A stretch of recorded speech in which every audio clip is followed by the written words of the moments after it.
Assalamualaikum warahmatullahi wabarakatuh. Waalaikumsalam warahmatullahi wabarakatuh. Bismillahirrahmanirrahim. Alhamdulillahi rabbil alamin. Wassalatu wassalamu ala ashrafil anbiya'i wal mursalin, Sayyidina wa maulana Muhammadin wa ala alihi wa ashabihil mujahidin at-tahirin, amma ba'du.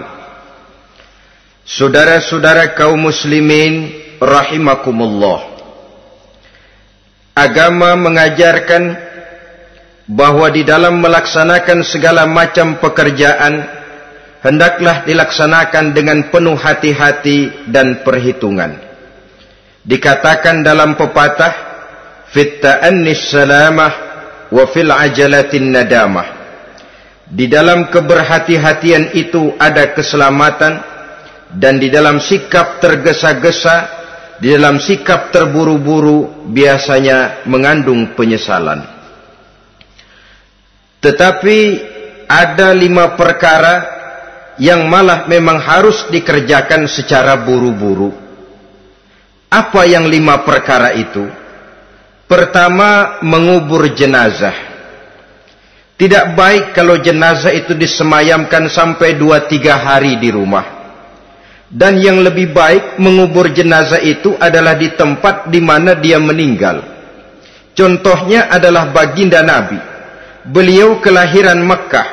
Beliau wafat di Madinah, maka di Madinah itulah beliau dimakamkan dan bukan di kota Mekkah. Karena prinsipnya agama menginginkan kemudahan dan tidak menginginkan kesukaran. Hal kedua yang harus dikerjakan dengan segera ialah mengawinkan anak perempuan. Apabila kita mempunyai anak perempuan, sudah sampai usianya untuk memasuki ambang pintu pernikahan, dan dia sudah minta untuk dinikahkan, maka segeralah orang tua menikahkannya atau mengawinkannya. Sebab biasanya anak perempuan, apalagi di zaman sekarang, kalau tidak segera dikawinkan oleh orang tuanya, dikhawatirkan dia akan kawin sendiri. Dan itu tentu akhirnya akan merepotkan kedua orang tuanya. Hal ketiga yang harus dikerjakan dengan segera dan buru-buru ialah membayar hutang. Apabila kita sudah berhutang kepada seseorang dan sudah ada uang untuk membayarnya, bersegeralah untuk membayar. Sebab kalau ditunda besok, lusa atau hari minggu depan, dikhawatirkan uangnya akan terpakai untuk kepentingan-kepentingan yang lain, dan hutang akan tetap tinggal hutang, tidak pernah terbayar adanya. Hal keempat yang harus disegerakan ialah menghidangkan makanan untuk orang musafir yang kebetulan menjadi tamu di rumah kita. Dan hal yang kelima yang harus dilakukan dengan buru-buru, dengan segera, bertaubat apabila mengerjakan perbuatan dosa. Hal kelima inilah yang akan kita bicarakan pada pertemuan kita kali ini, yaitu tentang taubat kepada Allah Subhanahu wa ta'ala. Taubat berasal dari kata-kata taba yatubu, yang isim masdarnya adalah taubatan. Artinya sama dengan roja'a yarji'u, ada ya'udu, pulang atau kembali. Bertobat maksudnya kembali dari yang dilarang oleh Allah. Kalau dalam perjalanan hidup ini kita suka menerjang larangan-larangan Allah, melaksanakan apa-apa yang dilarang olehnya, maka taubat artinya meninggalkan larangan-larangan itu dan kembali kepada apa yang diperintah oleh Allah Subhanahu wa ta'ala. Kenapa taubat ini harus disegerakan? Karena makhluk bernama manusia ini sulit melepaskan diri dari dosa dan salah. Nabi bersabda, kullu bani Adam khatta'un wa khairul khatta'ina tawwabun. Setiap anak Adam, yakni setiap manusia, pasti mempunyai dosa dan kesalahan. Dan sebaik-baik orang yang mempunyai dosa dan kesalahan ialah orang yang segera bertaubat. Dengan kata lain, orang yang baik sesungguhnya bukanlah orang yang tidak punya salah, karena tidak ada orangnya yang tidak punya salah.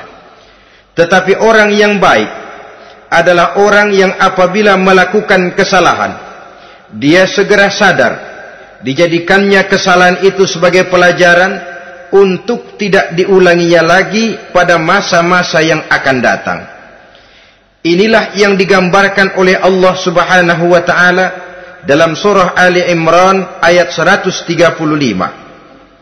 Walladzina iza fa'alu fahishatan, dan orang-orang yang apabila mereka terjatuh ke dalam perbuatan dosa, au zalamu anfusahum, atau berbuat zalim kepada diri mereka sendiri, dzakarullaha fastaghfaru lidzunubihim, mereka segera ingat kepada Allah dan memohon ampun terhadap dosa yang pernah mereka kerjakan. Saudara-saudara kaum muslimin rahimakumullah, sejak awalnya iblis memang sudah memproklamirkan diri di hadapan Allah Subhanahu wa taala. Apa kata iblis? Ya Rabbi, wa izzatika la azalu aghwi bani adama ma damat arwahuhum fi ajsadihim. Ya Allah, demi kemuliaan-Mu saya bersumpah, kata iblis, saya akan selalu memperdayakan anak-anak Adam. Saya akan selalu menggoda manusia selama ruh mereka masih ada di dalam jasad mereka. Jadi selama ruh masih ada di dalam jasad, selama itulah iblis akan selalu berusaha menggelincirkan manusia untuk jatuh ke tempat-tempat salah dan ke tempat-tempat dosa. Tetapi kemudian Allah juga memberikan jaminan. Allah menjawab proklamasi iblis ini, wa izzati wa jalali ya mal'un la azalu aghfiru lahum mastaghfaru. Demi kehormatanku, demi kemuliaanku, hai mal'un, hai yang terkutuk, hai iblis, kalaupun engkau selalu memperdayakan manusia, kalaupun engkau selalu menipu dan menggoda mereka sepanjang ruh mereka masih ada di dalam jasad, aku akan senantiasa memberikan ampun kepada mereka sepanjang mereka memohonkan ampun kepadaku. Inilah jaminan dari Allah Subhanahu wa ta'ala. Saudara-saudara kaum muslimin rahimakumullah, oleh karenanya apabila kita berbicara tentang taubat, artinya kita berbicara tentang tingkah laku kita dalam kehidupan sehari-hari. Apa yang harus kita lakukan untuk sempurnanya satu taubat? Pertama, menyesal terhadap dosa yang pernah kita lakukan. Kadang-kadang ada juga orang bertaubat, tapi bukan nyesal terhadap dosa yang dia kerjakan, malah puas katanya.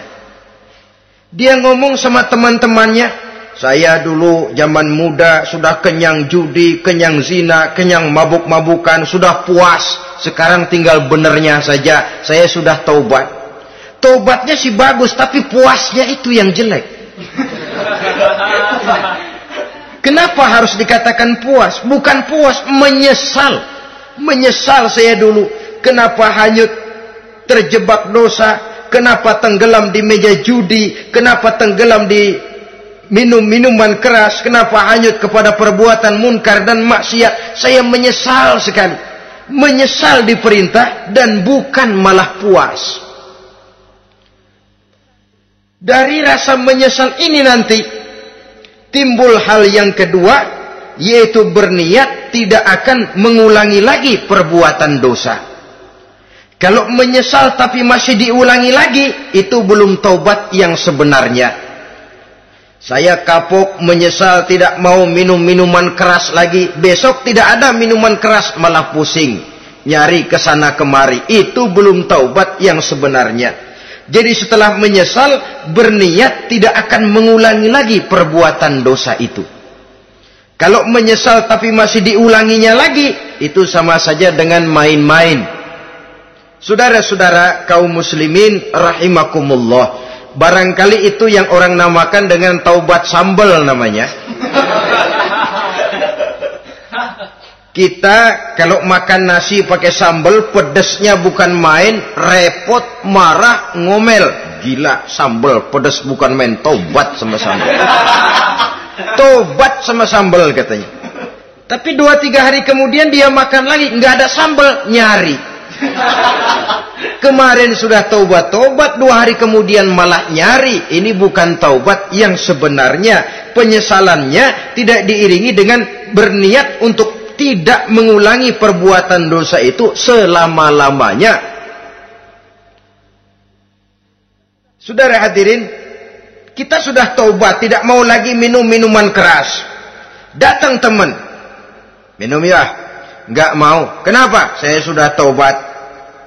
Yang benar, benar.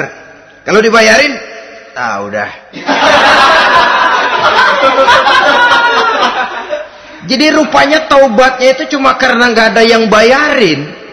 Begitu datang yang bayarin, berangkat lagi. Itu belum lagi merupakan taubat yang sebenarnya. Begitu juga kita taubat dari meja judi. Pada waktu sudah bures, bangkrut, habis-habisan, mungkin menyesal, mungkin bertaubat. Inilah akibatnya judi, rumah tangga berantakan, harta bures, anak terlantar, uang tidak ada. Tobat, saya tidak mau lagi-lagi tenggelam di meja judi. Pada saat kondisinya bangkrut, itu yang diucapkan.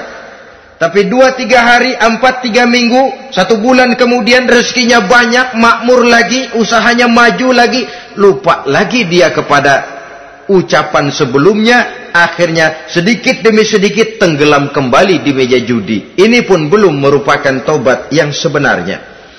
Jadi untuk sempurnanya taubat, yang pertama menyesal terhadap dosa yang telah dilakukan, yang kedua berjanji tidak akan mengulangi lagi, kemudian yang ketiga meninggalkan perbuatan jahat itu untuk selama-lamanya. Dengan kata lain, kalau memang taubat tidak mau minum lagi, talak 3 itu minuman keras. Kalau memang niat tidak akan berjudi lagi, talak 3 itu segala macam bentuk perjudian, meninggalkan perbuatan jahat. Yang keempat, menunaikan semua fardu dan kewajiban. Sebab barangkali pada saat kita tenggelam dalam dosa, perintah-perintah Allah, jangankan yang sunnah, yang wajib saja sering kita lalaikan. Maka apabila diri telah berniat melaksanakan taubat, maka tunaikan semua kewajiban yang disyariatkan oleh agama kepada kita. Yang kelima, meminta halal kepada para lawannya dengan termasuk mengembalikan hak milik orang lain. Ini kalau menyangkut hukukul adamiyin atau hak-hak manusia. Jadi kalau kita berdosa kepada sesama manusia, Allah belum akan menerima taubat kita kalau kita belum minta maaf kepada yang bersangkutan. Adapun kalau kita sudah minta maaf tapi yang bersangkutan tidak mau memberikan maaf, itu urusan dia kepada Allah. Urusan kita adalah meminta maaf kepada yang bersangkutan. Hal yang keenam, mendidik atau melatih diri untuk bertaat kepada Allah. Sebagaimana kita dulunya telah melatih diri, memperturutkan diri untuk berbuat durhaka. Lalu memperbaiki yang dimakan dan yang diminum. Itu juga merupakan ciri dari orang-orang yang melaksanakan taubat kepada Allah Subhanahu wa ta'ala. Kemudian apalagi memperbanyak istighfar di dalam kehidupan. Disabdakan oleh Nabi, inna likulli da'in dawa'un wa dawa'uz zunubi al-istighfar.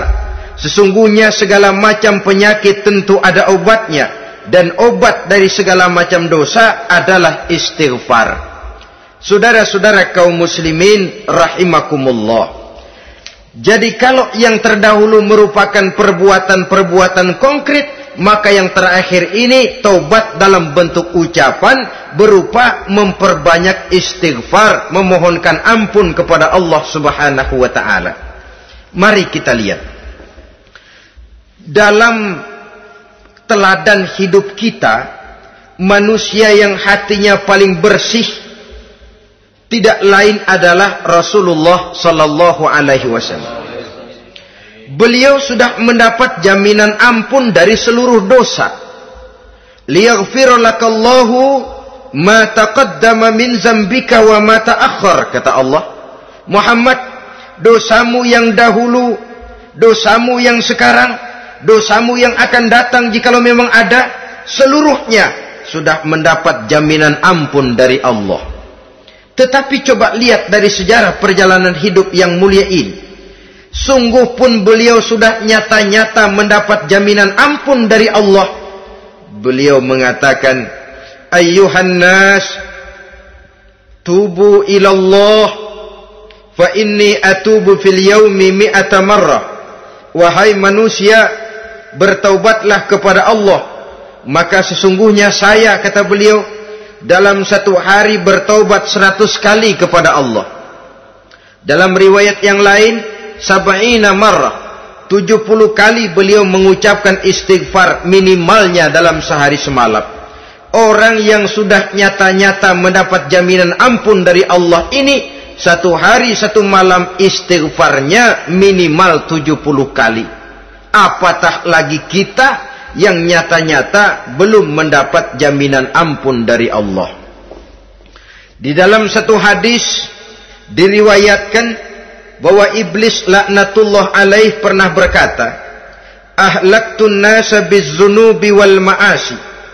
Aku rusak dan aku hancurkan kehidupan manusia dengan dosa dan dengan segala macam perbuatan maksiat.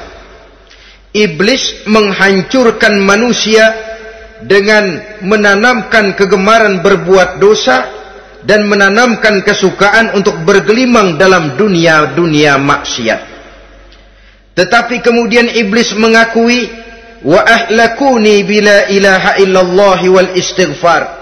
Tetapi kemudian terbalik, manusia menghancurkan aku dengan kalimat la ilaha illallah dan dengan istighfar, yakni mengucapkan astaghfirullahal azim. Inilah senjata pemungkas menghadapi upaya iblis untuk menghancurkan manusia. Kalau iblis menghancurkan manusia dengan perbuatan dosa, dengan menenggelamkan manusia ke dalam perbuatan-perbuatan maksiat, hendaknya kita sadar.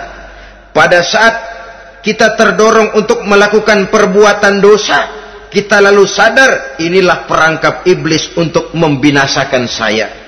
Pada saat kita terjebak ke dalam perbuatan maksiat dan munkarat, ingatlah baik-baik, inilah perangkap iblis untuk merusak dan membinasakan saya. Maka hancurkan perangkap iblis, hancurkan tipu daya dan usaha iblis itu dengan apa?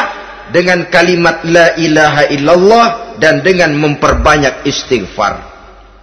Falamma ra'aitu dzalik, ketika aku lihat hal itu, kata iblis, mereka hancurkan kita dengan dosa dan maksiat, dan kita hancurkan mereka dengan la ilaha illallah dan istighfar. Diamkah iblis? Puaskah iblis? Ternyata tidak.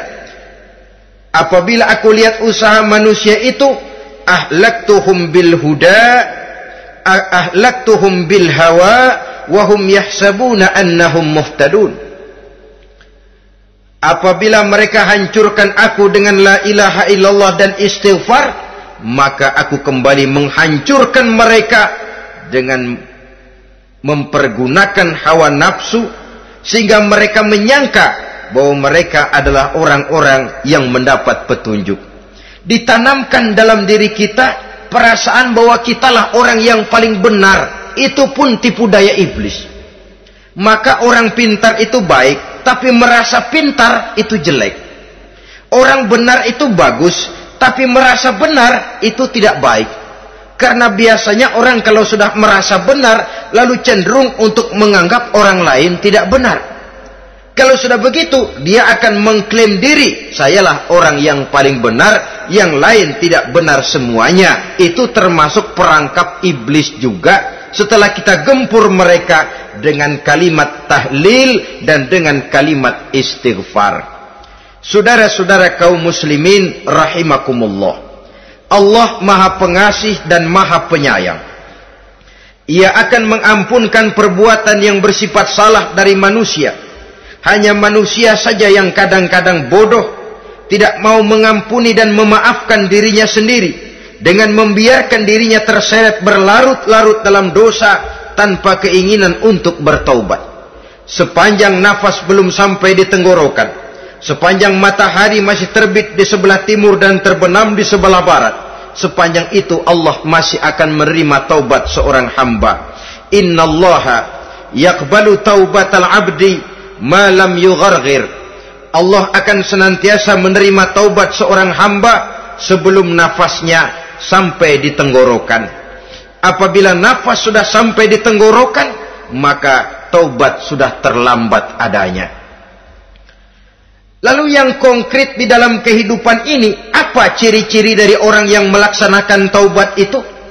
Seorang ahli hikmah berkata, pertama, orang yang taubat itu kelihatan bahwa dalam kehidupan ini dia mampu menjaga lidahnya dari ucapan yang berlebih-lebihan, dari ucapan yang tidak ada manfaatnya, dari ucapan yang mengandung dosa, namimah, mengadu domba, dan ucapan-ucapan yang merugikan orang lain.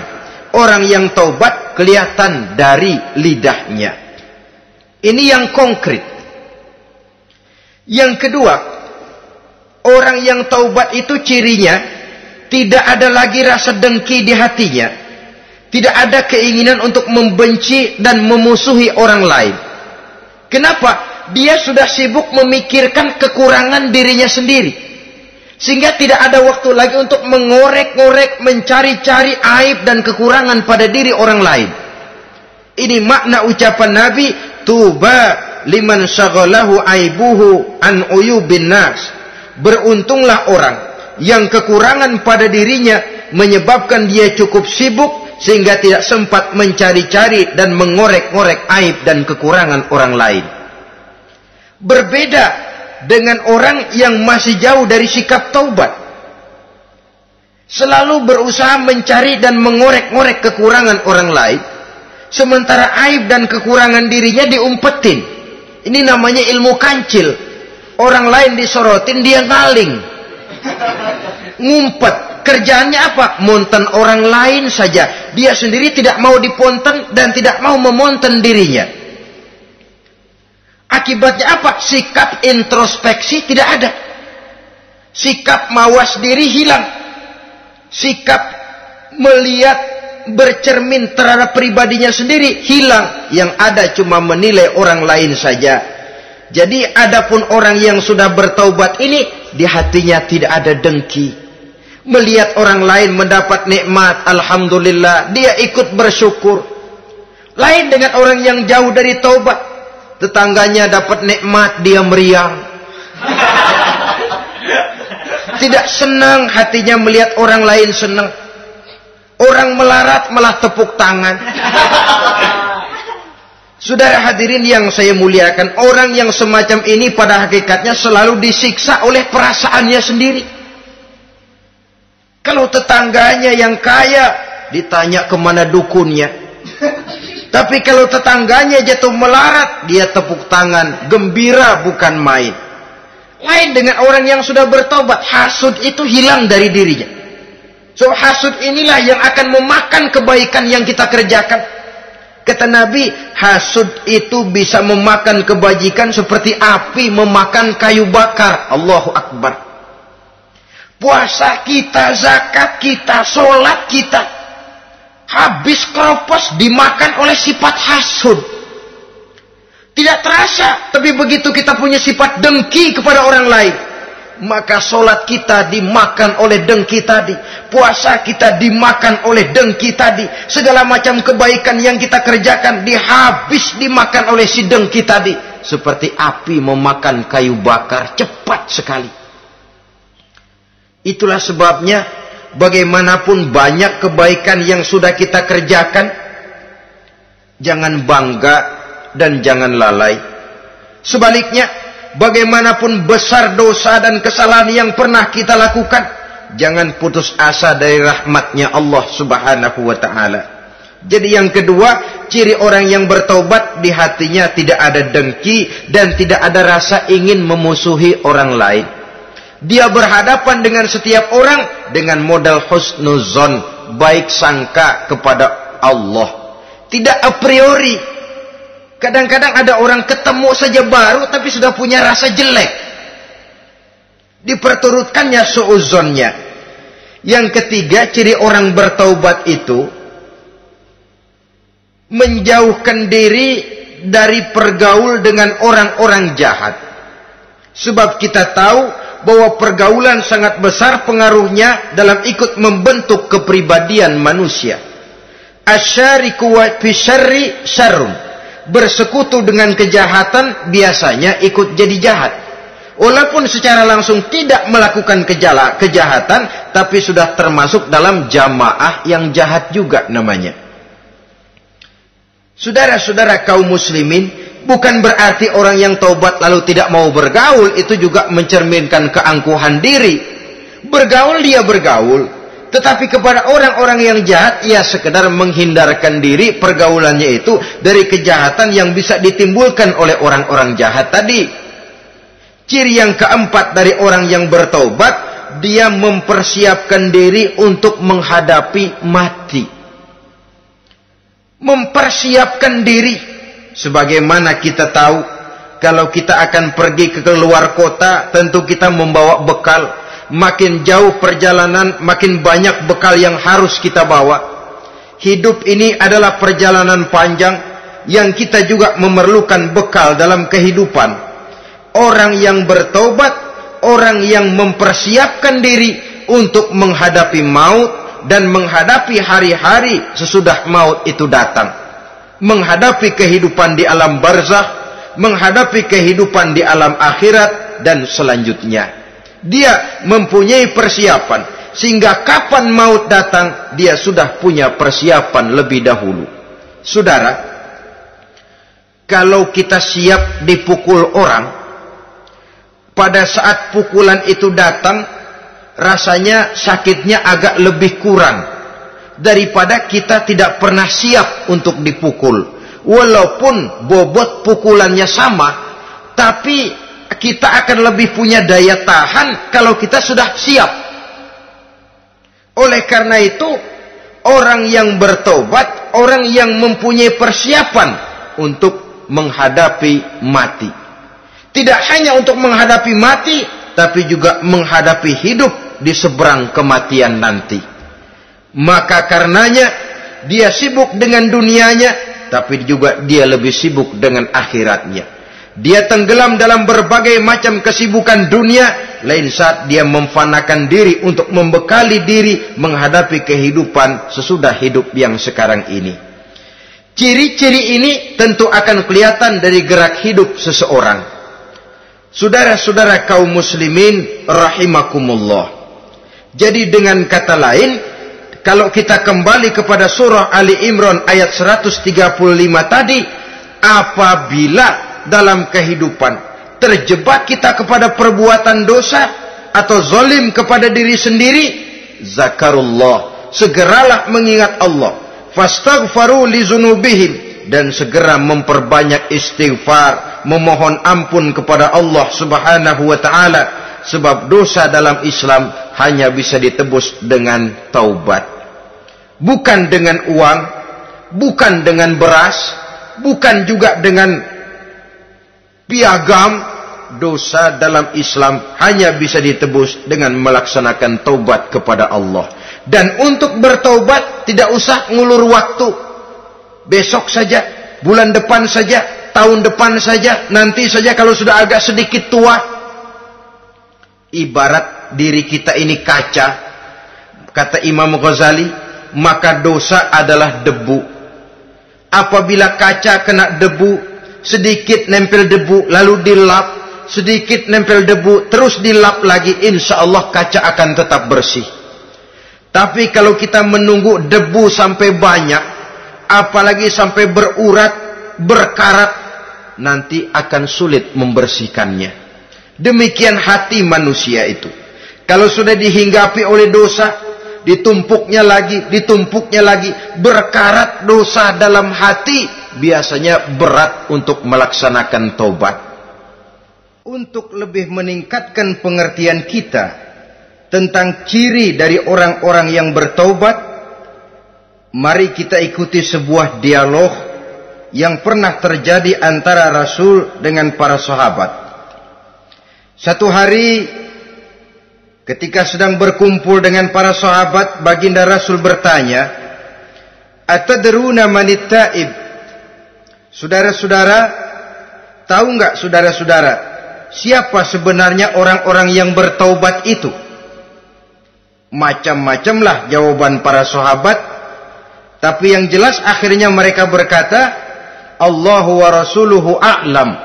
Allah dan Rasulnya yang lebih tahu siapa sebenarnya orang yang bertaubat itu. Atas jawaban ini, baginda Rasul lalu menegaskan, pertama, man taba wa lam yata'allamil ilma falaysa bitaibin. Siapa orang yang mengaku bertaubat kepada Allah, lalu dia tidak mau mencari ilmu, tidak mau belajar, falaysa bitaibin, maka dia belum termasuk orang yang bertaubat. Jadi di sini jelas bahwa bukan hanya dari dosa kita bertaubat, juga bertaubat dari kebodohan. Dalam arti tidak membiarkan diri kita bodoh terus menerus. Dengan bahasa anak sekarang, bodoh tapi betah.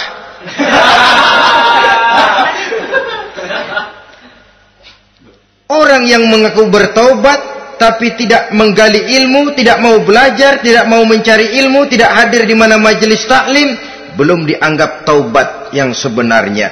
Jadi grafik orang yang taubat itu kelihatan dari kesungguhannya mencari ilmu, menghadiri majelis taklim, menghadiri kuliah-kuliah, ceramah-ceramah dan diskusi-diskusi keagamaan. Rakus dia dengan ilmu pengetahuan agama, sehingga dengan ilmunya taubatnya semakin mantap. Ini ciri yang pertama. Lalu beliau bersabda lagi, wa man taba walam yazdad fil ibadati falaysa bitaibin. Barang siapa yang mengaku bertaubat tapi ibadahnya tidak tambah-tambah, maka dia belum termasuk orang yang taubat. Orang yang bertaubat ada grafik peningkatan ibadahnya.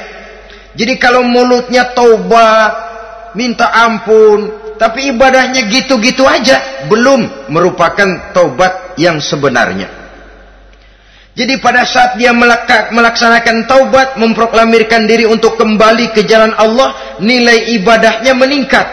Kalau sholatnya tadinya cuma sekedar yang wajib-wajib saja, setelah dia taubat bertambah melaksanakan yang sunnah, rawatibnya, qobliyah, ba'diyahnya, atau kemudian nawafilnya berupa tahajud, hajat, duha, istikharah, dan sholat-sholat sunnah lainnya.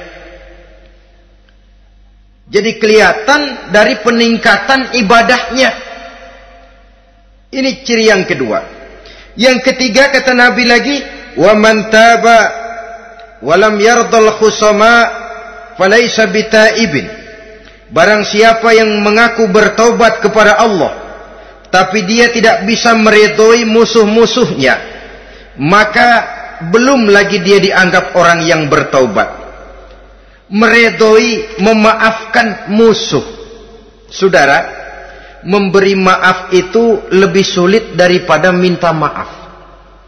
Tapi memberi maaf lebih mulia daripada minta maaf. Minta maaf gampang, memberi maaf yang sulit. Karena itu orang yang memberi maaf menunjukkan jiwa yang lebih luhur daripada orang yang minta maaf. Sebab apa? Posisi orang yang memberi maaf kan posisi orang yang menang. Biasanya dalam posisi menang orang gampang congkak dan sombong. Orang datang minta maaf kepada kita, lalu timbul keseganan. Iya, minta maaf sih gampang. Memberi maaf itu yang sulit, tapi itu yang sangat dianjurkan. Dan itu merupakan ciri dari orang-orang yang bertaubat. Lalu apalagi? Wa man taba wa lam yughayyir libasahu wa zinatahu falaysa bitaibin. Barang siapa yang mengaku bertaubat tetapi pakaian dan perhiasannya tidak berubah, maka dia belum lagi dianggap bertaubat. Orang bilang pakaian memang kulit, yang penting isi. Tetapi bagaimanapun kulit mencerminkan isi. Dari pakaian kita bisa mengkaji kepribadian seseorang. Saya berpendapat bahwa pakaian penting, kulit juga penting. Kulit penting, isi penting. Kulit tanpa isi tidak ada artinya. Isi tanpa kulit juga meragukan orang. Wah, yang penting kan isinya, kulitnya gimana saja. Saya mau tanya, saudara dapat duren di jalanan, isi aja nggak ada kulitnya. Kira-kira dimakan nggak duren itu? Paling kurang akan menimbulkan keraguan. Jangan-jangan sudah dicampur racun ini. Jadi dengan demikian orang yang bertaubat ini kelihatan dari cara berpakaian, cara berhias diri, tidak over. Dia kembali kepada fungsi berpakaian. Dalam Islam kan sesungguhnya fungsi pakaian itu yang paling utama. Pertama, nutup aurat. Itu ukurannya. Yang kedua, pantas. Yang ketiga, baru soal mode. Di zaman kita sekarang terbalik. Mode nomor 1, pantas belakangan, nutup aurat apa tidak nomor 16.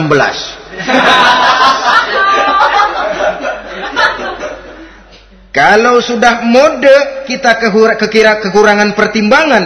Ini buat saya pantas apa tidak? Ini menutup aurat apa tidak? Kita balik. Padahal fungsi berpakaian dalam Islam tujuan utamanya pertama nutup aurat. Biar modenya mutaakhir ciptaan Pierre Cardin sekalipun, kalau memang tidak nutup aurat, ya hukumnya masih belum berpakaian. Atau juga ukuran yang kedua, pantas. Yang orang lain pantas kita pakai, belum tentu kita pantas. Kita kadang-kadang kehilangan pertimbangan. Lihat iklan bintang film memakai pakaian yang begini bagus, lalu kita pakai saja. Ya tentu namanya bintang film. Kadang-kadang pakaian untuk show dipakai buat kondangan. Akhirnya habis sekampung orang nonton dia. Ya nggak pantas toh, nggak wajar. Saudara hadirin yang saya muliakan, orang yang bertobat kelihatan dari pakaian dan perhiasannya. Kalau sudah memakai perhiasan, ya sekedarnya saja. Tidak lalu dengan niat supaya orang tonton, supaya orang lihat, supaya orang tahu dia kaya, supaya timbul decak kagum, asal dia lihat orang lalu wah. Kalau sudah diwahi lalu senang. Saudara hadirin yang saya muliakan. Kemudian kata Nabi lagi, wa man taba wa lam yubaddil ashabahu falaysa bitaibin. Siapa yang mengaku bertaubat tapi pergaulannya dari itu ke itu saja, seperti itu juga tidak mengalami perubahan, maka dia belum lagi dianggap bertaubat. Kalau taubat kita dari judi, jangan bergaul lagi dengan penjudi. Dalam arti jangan berkumpul di majelis judi. Ah, saya sih udah taubat nggak main judi, tapi ngumpulnya di situ terus. Ya bagaimana? Pada akhirnya toh akan terseret juga. Saudara hadirin yang saya muliakan, jadi dengan demikian lingkungan juga sangat besar pengaruhnya dalam kriteria orang yang bertaubat. Selanjutnya Nabi bersabda, "Wa man taba wa lam yughayyir khuluquhu falaysa bitaibin." Siapa yang mengaku bertaubat tapi akhlaknya, budi pekertinya tidak mengalami perubahan, maka orang itu pun belum dianggap bertaubat. Ini juga konkret. Orang yang bertaubat kelihatan dari akhlaknya. Kalau kemarin sama orang tua songong, kurang ajar, nyelongcong, maka setelah taubat dia berakhlak kepada orang tua. Kalau kemarin kepada anak muda menindas, tidak senang kepada anak muda yang maju, setelah dia taubat dia bisa menyayangi kepada anak-anak muda. Akhlak ini lain dengan adat, istiadat. Adat biasanya hanya memandang yang lahir, sedangkan akhlak zahir batin dipandang. Contoh, seorang anak muda kalau lewat di depan orang tua membungkukkan badan, menurut adat dia sudah sopan. Tapi menurut akhlak belum tentu berakhlak. Tergantung kepada niatnya apa membungkukin badan. Permisi apa ngina. Kan mungkin saja orang membungkukan badan lewat di depan aki-aki karena menghina. Sebab aki-aki itu badannya udah bungkuk. Jadi gerakan zohir yang baik, yang diiringi dengan niat yang baik, itulah cerminan daripada akhlak. Kalau adat terlepas dari soal niat. Asal zohirnya sudah oke, menurut adat, oke dia beradat. Niatnya apa? Adat tidak pernah menilai. Maka orang yang bertaubat pun kelihatan dari akhlaknya. Dan akhlak itu adalah keseluruhan tingkah hidup manusia. Cara berjalan ada akhlak. Cara makan ada akhlak. Cara duduk ada akhlak. Cara tidur ada akhlak. Sehingga pantas ketika Siti Aisyah ditanya, Aisyah, Rasulullah itu akhlaknya apa sih? Beliau menjawab, karena Rasulullah khuluquhul Quran. Rasulullah itu akhlaknya Quran. Sehingga di kalangan ilmuwan lalu ada ungkapan bahwa Nabi Muhammad adalah Quran berjalan. Maksudnya seluruh konsepsi Quran sudah diterjemahkan dalam kehidupan Nabi. Maka tidak heran kalau Islam mengatur kehidupan manusia sejak yang sekecil-kecilnya sampai yang sebesar-besarnya. Cara berpakaian ada akhlaknya, kan begitu toh dalam Islam. Saudara diri di depan kaca, ngaca, ada akhlaknya, ada bacaannya. Allahumma kama hassanta khalqi fahassin khuluqi. Sampai saudara masuk ke dalam WC sekalipun ada akhlaknya. Karena akhlak adalah keseluruhan gerak hidup manusia. Orang yang bertobat kelihatan dari perubahan akhlaknya. Kemudian beliau bersabda, "Wa man taba wa lam yatwi firashahu wa bisatahu falaysa bitaibin." Siapa orang yang mengaku bertobat tetapi dia tidak menggulung tempat tidur dan spraynya, maka dia belum dianggap bertobat. Ini bahasa kinayah. Menggulung spray, melipat tempat tidur artinya lebih banyak ibadahnya daripada tidurnya. Kalau ngaku taubat tapi sehari 24 jam, 22 jam tidur, cuma 2 jam ibadah, ya belum mencapai kriteria itu. Dengan kata lain, orang apabila sudah memproklamirkan diri untuk taubat, menyingsingkan lengan baju, melipat spray, menggulung tempat tidur. Bukan berarti dia tidak tidur-tidur, tetapi bersiap diri untuk melaksanakan ibadah yang pada saat dia terjebak dalam dosa, sudah banyak ibadah yang ditinggalkannya. Saudara-saudara kaum muslimin rahimakumullah. Kemudian beliau bersabda pula, "Wa man taba wa lam yatasaddaq falaisa bitaibin." Barang siapa yang mengaku bertobat kemudian dia tidak menyedekahkan karunia yang diberikan Allah kepadanya, maka taubatnya belum lagi dianggap taubat yang sebenarnya. Faman istabana minal abdi hazihil khisal fahuwa taibun haqqa. Apabila nyata tanda-tanda ini pada diri seorang hamba, maka barulah taubatnya dinamakan taubat yang sebenarnya. Jadi untuk taubat itu ada 2 jalan yang bisa kita tempuh. Pertama, taubat dengan lisan, taubat dengan ucapan. Dalam artian apa? Memperbanyak istighfar. Istighfar yang mana? Yang mana yang mungkin saja. Kalau waktunya sempit, ya istighfar yang pendek-pendek. Astaghfirullah, astaghfirullah, astaghfirullah. Mau yang lebih panjang, astaghfirullahalazim allazi la ilaha illa huwal hayyul qayyum wa atubu ilaih min jami'il ma'asi waz zunub la haula wala quwwata illa billahil aliyyil azim. Ada waktu yang lebih panjang lagi membaca sayyidul istighfar. Tiap kali berbuat jahat, tiap kali diiringi dengan istighfar. Nah, ini yang bisa runtuh dengan istighfar ini dosa apa? Dosa yang ringan, dosa yang biasanya dilakukan oleh panca indera kita. Mata ini dosa mata, insya Allah bisa runtuh dengan istighfar. Ngelihat yang haram, cepat nunduk, astagfirullah. Habis nunduk, jangan ngeliatin lagi. Kadang-kadang ngelihat nunduk, istighfar, melotot lagi, istighfar lagi.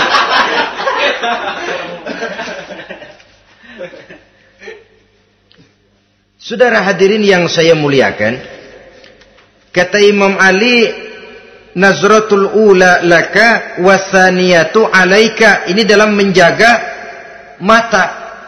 Pandangan pertama rezekimu kelihatan, namanya kelihatan kan rezeki. Pandangan pertama rezekimu, ulangannya dosamu. Ulangannya ini yang bisa membawa dosa. Dosa karena lidah, mengucapkan kata-kata yang menyakitkan orang. Dengan istighfar, insya Allah runtuh. Adapun dosa-dosa besar lainnya, tentu harus dengan perbuatan. Tidak cukup dengan sekedar istighfar saja. Perbuatannya apa? Itulah seperti yang sudah saya sampaikan pada ciri-ciri orang yang bertaubat tadi. Oleh karenanya, beruntunglah kita masih diberikan umur oleh Allah. Sehingga segala dosa dan kesalahan yang kita lakukan, kita masih punya kesempatan untuk mengadakan pemutihan, bertaubat kepada Allah. Nah, apa kemudahan yang diberikan Allah kepada orang yang melazimkan istighfar di dalam hidupnya? Pertama, kata Nabi, man lazimal istighfar, siapa orang yang melazimkan, membiasakan diri istighfar, diberikan keistimewaan oleh Allah. Pertama, ja'alallahu lahu min kulli dhiqin makhraja. Allah akan memberikan jalan keluar untuknya dari segala macam kesulitan. Hidup ini kan problem. Makin tinggi status sosial, makin banyak urusan. Urusan akan selesai apabila hidup di dunia selesai. Kita menyangka orang lain lebih enak dari kita, padahal tiap orang punya urusan. Yang namanya enak barangkali persis seperti pelangi biang lala itu. Tidak pernah di atas kepala kita, di atas kepala orang lain saja. Begitu kita memandang keenakan dalam hidup ini. Petani bilang pedagang enak, pedagang bilang petani enak. Tapi begitulah keenakan itu. Orang yang melazimkan istighfar, dia akan diberikan jalan keluar dari segala macam kesulitan. Menurut perhitungan otak, deadlock, buntu, tidak sanggup lagi, entah bisa terwujud dan terlaksana. Allah memberikan jalan keluar dari segala kesulitan. Saudara, kalau Allah sudah memberikan jalan keluar dari kesulitan, siapa lagi yang bisa bikin sulit kita? Kalau Allah yang memberikan jalan keluar, everything is running well katanya. Semua urusan bisa jalan dengan lancar. Tapi tanpa istighfar, jauh kita dari Allah. Jalan yang sudah lapang pun bisa jadi sempit.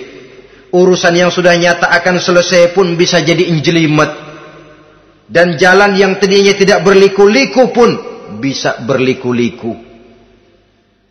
Ini faktor yang di luar perhitungan matematis. Kita tidak mampu, Allah maha mampu. Menurut akal kita tidak mungkin. Kalau Allah mau, tidak ada yang tidak mungkin. Saudara-saudara, ini fasilitas pertama. Orang yang gemar istighfar diberikan jalan keluar dari segala macam kesulitan. Yang kedua, wa min kulli hammin faraja, diberikan kegembiraan dari setiap kesusahan yang dihadapinya. Ada saja faktor-faktor yang mendatangkan kegembiraan, yang mendatangkan refreshing di dalam kehidupannya, sehingga dia tidak lalu merasa jalannya buntu, tidak merasa kesulitannya tidak pernah terselesaikan. Dan yang ketiga, fasilitas yang diberikan Allah kepada orang yang gemar istighfar, wa razaqahu min haitsu la yahtasib. Allah akan memberikan kepada mereka rizki dari jalan yang tidak pernah mereka sangka-sangka.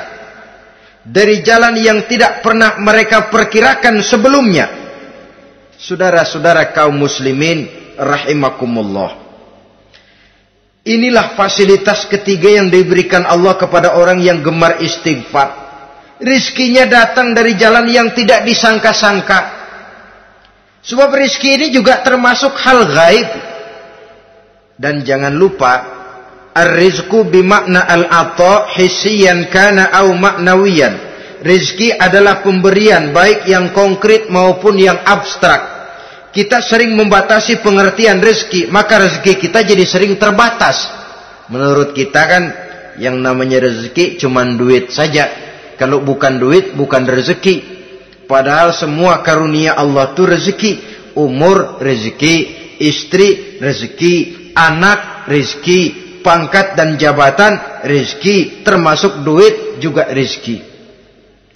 Tapi dalam kebiasaan kita rezeki cuman duit. Begitu duit seret, kita anggap rezeki macet.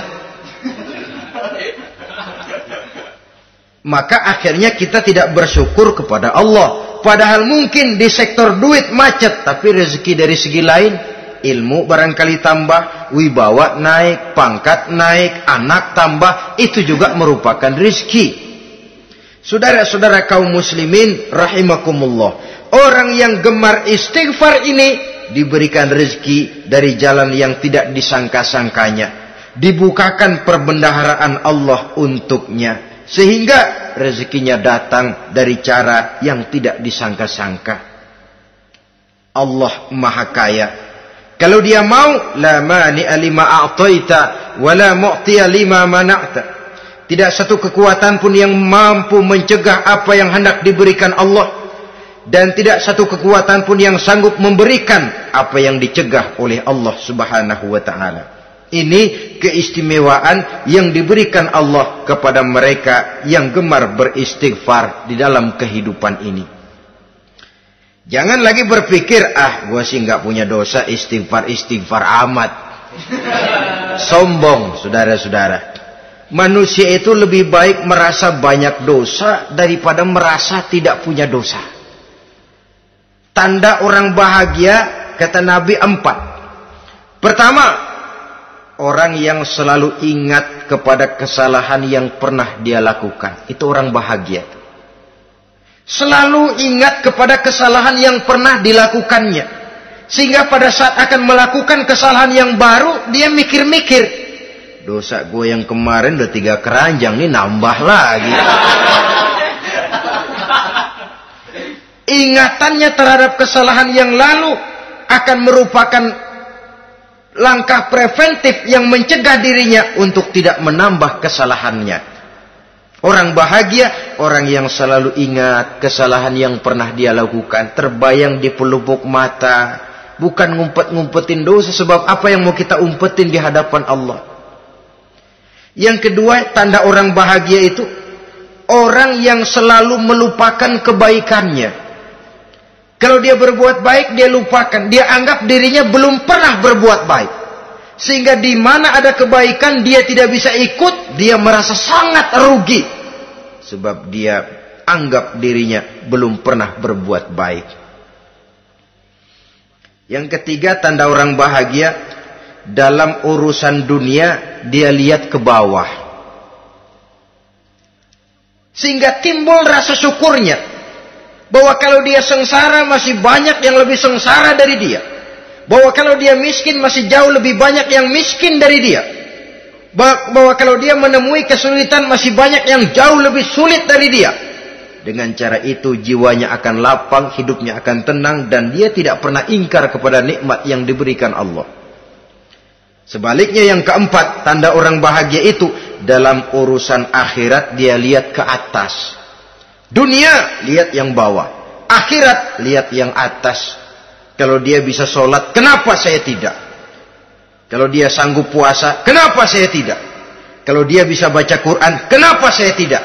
Timbul panas, nyontoh ibadah mendatangkan kebahagiaan. Rakus ibadah malah dianjurkan. Rakus dunia malah tercela. Nah, lawanannya orang celaka, saudara-saudara. Orang celaka juga tandanya 4 lawanan yang tadi itu. Pertama, orang yang selalu melupakan kesalahannya. Kalau berbuat dosa lupa, sok bersih. Alah, dosa gue mah dikit. Saudara hadirin yang saya muliakan, orang yang selalu melupakan kesalahan, menganggap dirinya bersih, akhirnya kalau ingin berbuat dosa nggak mikir-mikir, tidak ada lagi yang ditimbang-timbang. Selanjutnya, yang kedua, orang celaka itu orang yang selalu mengingat kebaikannya. Akhirnya apa? Timbul sifat nepuk dada, membanggakan jasa, lahirlah pahlawan-pahlawan kesiangan. Selalu membanggakan diri, nepuk dada. Kalau enggak saya, kalau enggak saya. Itu masjid, kalau enggak saya. Itu pesantren, kalau enggak saya. Itu umat, kalau enggak saya. Kalau enggak saya. Memangnya kalau enggak sampean kenapa? Orang yang celaka adalah orang yang selalu menghitung-hitung kebaikan yang pernah dikerjakannya. Keikhlasannya kurang. Makin dia hitung, makin kurang nilai pahalanya.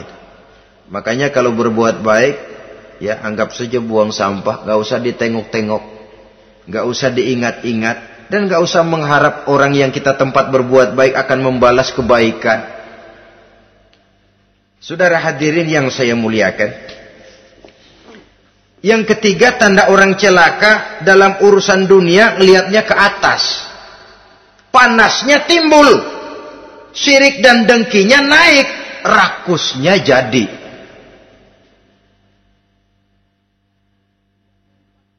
Timbul sifat panasnya itu, tidak mau ngerti. Kalau tetangga saya bisa beli kulkas, kenapa saya tidak? Kalau tetangga saya bisa beli motor, kenapa saya tidak? Kalau tetangga saya bisa beli mobil, kenapa saya tidak? Gaji nggak cukup, tuyul piara.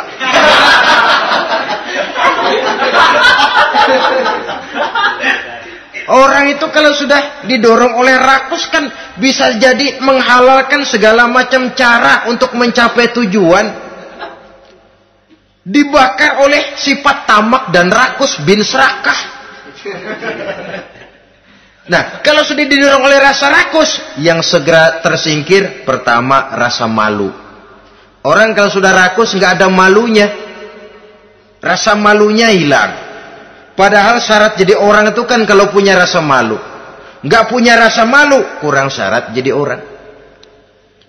Akan bagaimana jadinya masyarakat, bahkan bangsa dan negara, kalau rakyatnya sudah tidak punya rasa malu. Yang kedua rasa takut hilang, terutama takut kepada Allah. Sirna sama sekali. Sudah tujuan menghalalkan cara. Yang keempat tanda orang celaka, dalam urusan akhirat, lihatnya malah ke bawah.